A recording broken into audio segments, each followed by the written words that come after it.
What is up, guys? James here from the Light of Riga YouTube channel, and in this video we're going to be doing a reading for all my Scorpio sun sign friends. That's right, if you were born between the dates of October 23rd and November 21st and you are a Scorpio sun sign, and this reading is for you.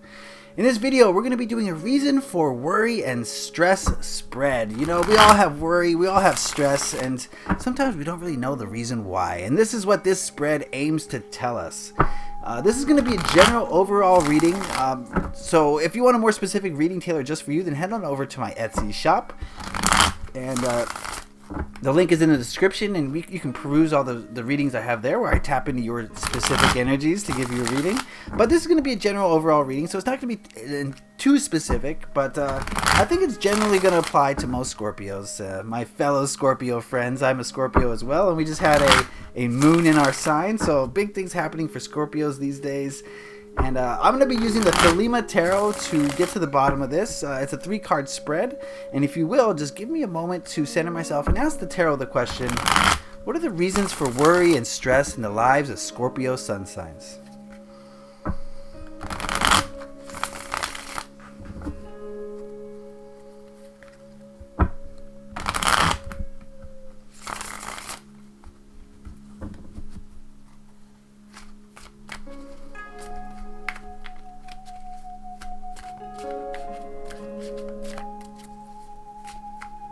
Alright, that should do it. Let me cut the deck and deal out 3 cards. 1, 2, and a 3.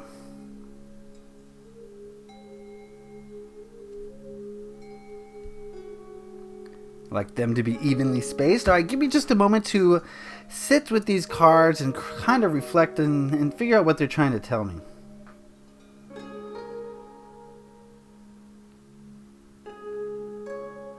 Interesting. Alright. This first card here is the 10 of Cups, and this card represents the heart of the matter, the reasons for worry and stress in the lives of Scorpios. And I think the 10 of Cups is saying that we have this picture. This applies for right now, the middle of May. We have this picture of happiness, and it's going to be different for everyone. We all have different pictures of happiness, but for Scorpios, we're all kind of fixated on this picture of happiness, whichever it is for you, and we want to arrive there so badly, so badly. You know, Scorpios, we're kind of a doting, private bunch, and maybe even when we've had happiness in the past, we didn't really realize it, but maybe you have it now and you still don't realize it. But and that could be the reason why you're still searching for it. But overall, the impression I'm getting is that the quest for just emotional stability, emotional happiness, emotional fulfillment in our lives, the quest for that is kind of causing us stress, because we see this picture of the future and we want our future to be bright and to be full of joy and happiness. And so when you kind of focus on that, you forget to live in the present moment. You forget to acknowledge the beauty in the moment around us. You don't really live for now. You live for the future. And whenever you take yourself out of the present moment, you're just checking out of life, basically, because all there is the present moment. There is no past, there is no future, they're just illusions. All that exists is the present moment. So I think our vision of a happy future is kind of causing us a little bit of worry and stress. And you know, the future hasn't happened yet, so why are we worried about it? Why are we stressed out about it? You know what I mean? So yeah, I think the desire to create a more bountiful, plentiful, beautiful, whatever full future that you envision, I think is kind of causing us a little bit of stress here. The second card here is the Knight of Cups, and this represents what you need to let go of. I get the feeling that maybe a lot of us Scorpios are kind of acting on our emotions. We're overacting on our emotions is a better way to put it. We're kind of so willing to just have an emotion and just, you know, go head first into it, you know, without really thinking about the repercussions, without thinking about the practical aspects of it.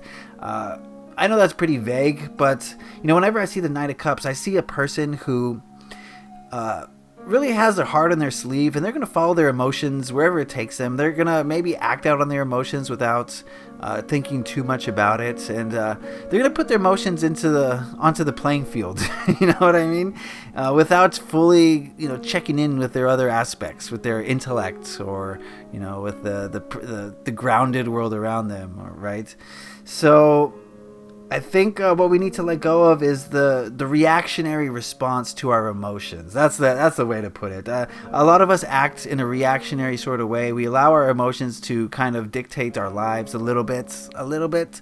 And I think that's something that we can let go of to take a more well-rounded approach to our actions.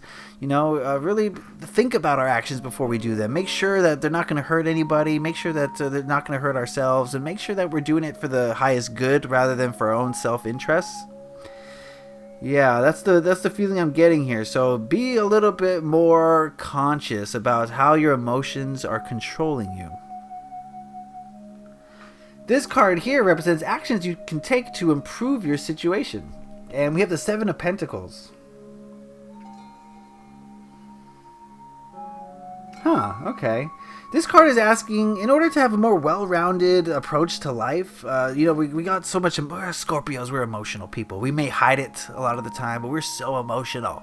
And we've got deep oceans of emotion beneath us. And I think this card here is saying that maybe it's a little bit, maybe it's time to focus on the more practical aspects of life. We've spent so much time and emotion, invested in our emotions. Maybe it's time to start thinking about how we're gonna succeed in this physical world. A lot of you are successful. We're all successful in our own ways in the physical world, but this card is saying maybe now in the middle of May is a time to kind of focus on money, to focus on acquiring stuff. Okay, I hate to be an advocate for acquiring stuff, but if you're not balanced in that aspect of your life, then you're kind of imbalanced. Okay, I mean, it's pretty obvious. So I think this card is asking us to be more balanced with our lives and put a little bit more focus into making sure that our lives are comfortable and that we're happy as far as the stuff we own. And I'm such an advocate of saying the stuff you own can never make you happy. But like I said, if that part of your life is so far out of whack that it's not even figuring into your life, then you're probably not a well-rounded person. So yes, I'm getting the sense that now in the month of May, the actions we can take, guys, is to put a little bit more of our efforts, our energy, our thoughts into growing something for the future. And creating for ourselves and those around us, because when we create for ourselves, we put ourselves in a position to help others financially, or in the physical earth realms mentality. Okay, you know what I mean? So let me do an overview of the spread we've got here. Like I said, I think a reason for worry and stress in the lives of Scorpios is kind of, I hate to say it's not just a vision of the future, but it's more of a vision of the future will be better. That sort of idea. Like the future has to be better than now because now sucks. It's that mentality that's causing stress. Right now, you have everything you need to be blissfully happy. And everything else is just getting in your way, causing stress. So when you can finally realize that, I think that's when you're going to see a lot of your stress just evaporating. Okay. So, right now in the month of May, Scorpios, I get the sense that a lot of us are kind of focused on the future a little bit too much and we're trying to fulfill a dream that's, is never going to be here because it's always the present. It's never the future. Right. So what we need to let go of is, the act of kind of charging in with our emotions and letting our emotions call the plays, call the shots, so to speak. And the Knight of Cups is someone who's just like, I hate to bring up an example, it's not going to apply to everyone, but let's say you feel really sad for some reason, and then your impulse is to go drink away your problems, right? That's not really thinking it through. You're not really analyzing why you feel sad. You're not asking yourself, why is this emotion happening? What can I learn from this emotion? You're saying, here's an emotion, I don't like this one, so I'm going to do something about it that's going to get rid of it. And I think that's something that we can let go of in the month of May. actions we can take is to shift that focus away from our emotions, not get rid of it, but maybe shift a little bit more of our time, energy, and effort into creating an actual future for ourselves. Rather than feeling things about our future, let's do something to make that future better. Let's start trying to reap what we sow and try to make a good harvest, right? So this is saying to do the things now that's going to be that is required to make your future bountiful, right? And rather than feeling things about our future, let's start doing things about our future and really taking the practical approach to creating a future that we want. All right, that is my general overview for the reasons for stress and worry in the lives of Scorpios in mid-May. Remember, this is the general overall reading. If you want a reading specifically tailored just for you, then head on over to my Etsy shop, and I have a whole bunch of readings. The link is in the description, and I just want to help, guys. I have this ability to help people, and I want to, together, I think we can help solve pretty much any problem you've got. So if you got a problem, I got an answer, and so head on over to the Etsy shop to figure that out. All right, I hope you guys got something out of this reading. Please leave a like if you did get something out of it. Put a comment in the comment section below if you have any questions or you just want to say something about the reading. I love to hear your comments. Subscribe for more of these videos if you haven't subscribed already. All right, that's it for me. Thanks for watching, guys. Happy taroting. Peace.